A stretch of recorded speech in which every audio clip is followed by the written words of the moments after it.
مسلمانوں، سب نمازیں خصوصاً بیچ کی نماز یعنی نماز عصر پورے اہتمام کے ساتھ ادا کرتے رہو اور اللہ کے آگے ادب سے کھڑے رہا کرو. پھر اگر تم خوف کی حالت میں ہو تو پیادے یا سوار جس حال میں ہو نماز پڑھ لو.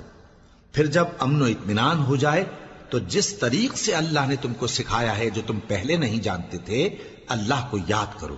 اور جو لوگ تم میں سے مر جائیں اور عورتیں چھوڑ جائیں وہ اپنی عورتوں کے حق میں وصیت کر جائیں کہ ان کو 1 سال تک خرچ دیا جائے اور گھر سے نہ نکالی جائیں. ہاں اگر وہ خود گھر سے چلی جائیں اور اپنے حق میں پسندیدہ کام یعنی نکاح کر لیں تو تم پر کچھ گناہ نہیں. اور اللہ زبردست ہے، حکمت والا ہے. اور مطلقہ عورتوں کو بھی دستور کے مطابق نان و نفقہ دینا چاہیے. پرہیزگاروں پر یہ بھی حق ہے.